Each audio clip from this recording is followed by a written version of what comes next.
What's up, upstanders? Dr. O here. And look, with this Medicaid cuts bill that the Republicans have passed in the House, there's no other look. Most of us had no doubts about this, but for anyone who really thought that there was any way that Republicans were not interested in just making sure that the richest people in the country got their tax cuts, like there's no other conversation to be had about this, right?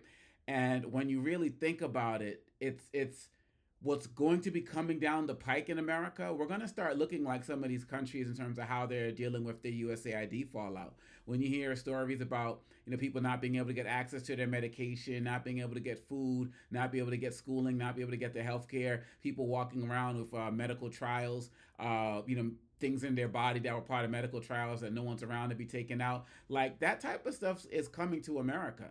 And when you look at some of the cuts that Elon Musk has been making in terms of it just hasn't been some of the high name agencies like USAID, but some of the departments where people oversee things like the implanting of pacemakers and other like heart monitors and all of that other type of stuff.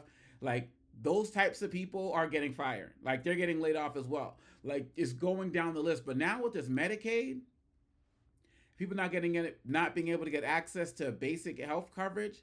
And we know that it was something that needed to be improved upon, but the lines you already got going to start seeing, you're already seeing rural hospitals closing and people not having access. This is going to affect people on such a high level that it's going to mirror what we're seeing in some of these quote unquote developing countries that people want to say don't really matter. We are going to see people crowding emergency rooms. We're already seeing rural hospitals that have been closing in many areas. We're going to see people, and we've already had an issue in this country where the number one leading cause, or at least one of the top leading causes of bankruptcy in this country, was what? Health related expenses. And that was one of the reasons why why Biden and Harris made it so that your medical debt couldn't be considered as part of your credit report. But that's gone now. So that's absolutely gone. So the poorest of the poor and people who are not poor, the poorest of the poor, but needed access to a different types of healthcare, that's going to be taken away. And the only Republican who didn't vote for it was the one who wanted it to be higher than the 880 billion. So y'all may not have known about USAID. People have this mindset of we don't care about what goes on in other countries and so on and so forth. You're about to see that here. There are so many different types of ailments that Americans are dealing with, be it with their children, with their families, with relatives, with people in the community, and this is going to have a massive effect. And look at people right now. Look what's happening in Texas right now. You got measles outbreaks that are happening. Who knows what's gonna? I've seen stories about bird flu being transferred over into rats and cats now. Who knows what's coming next as it relates to humans? This once and for all should let anybody who had any doubts know that Republicans don't care about people who are not the 1%. They don't care about people who are down on their luck or who just maybe have been struggling a long time, who haven't really got an opportunity to get access to the American dream, even though some of them came up with nothing but got rich through Congress. And when you're seeing people like Marjorie Taylor Greene saying that federal workers don't even deserve a paycheck, even though she's a federal worker, right? They're callous. And what's sad about this is that I keep seeing all of these posts on like the different social media platforms saying things like, Trump, I support you. I supported you 100%. I've been all the way MAGA, but this is too much. And I've seen this on so many issues, even with the Gaza video that I'm going to get to in another segment.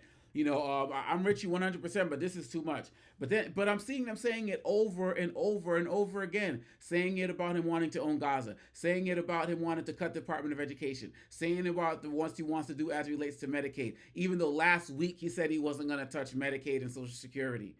But because of the phone calls and the bullying that he put on full blast last night, this bill got passed.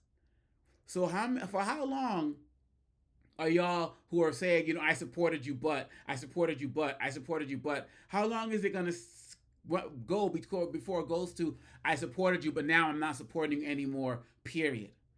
He doesn't care about public opinion. He doesn't care about what you think. All he cares about is enriching himself. That's why they're offering $5 million visa programs now. And you really think that $5 million is going to the American government? Do you think that the resources that Vladimir Zelensky is going to sign over to the United States are going to be going to U.S. coffers? Like seriously? The man doesn't care, and all of these Republicans unanimously have shown that they don't care about your health, they don't care about your wealth, they don't care about your future. Everybody's talking about these find out moments, but if you didn't know, if now you absolutely know. What are you going to do about it? And now, because of what happened last week with all of these town hall meetings going viral, they're advising their colleagues don't have town hall meetings. Maybe have some teleconferences and call it a day. But if you listen to these shows that are happening with, with Hannity and people calling into the radio shows, listen to these Republican radio shows. That's when you find, because, they can't call into the Fox network. I'm not calling it Fox News because it's not. They can't call into the Fox network. They're not taking their calls. When you listen to some of these rural television shows, these conservative, radio shows, turn into the AM dial because most of them are owned by conservatives. You're going to be hearing a lot of that. You're going to be hearing the real pain a lot of these guys are dealing with, and it's about to get worse because of what just happened with Medicaid, and we know the Senate's going to go along with it because they don't care either. So we don't got to even be sharing stories about what's happening in places like, Nigeria or, Indonesia, different places because of USAID disappearing. We're going to be, as much as we need to know those stories as well. I'm not saying they're not important, but we're about to see those real stories here. And the question on what are those voters who supported Trump is still saying, I support you, but can you tone it down? Can you not take a sledgehammer or a chainsaw to what requires a scalpel? He's not going to do it. Like never. So what are you going to do about it?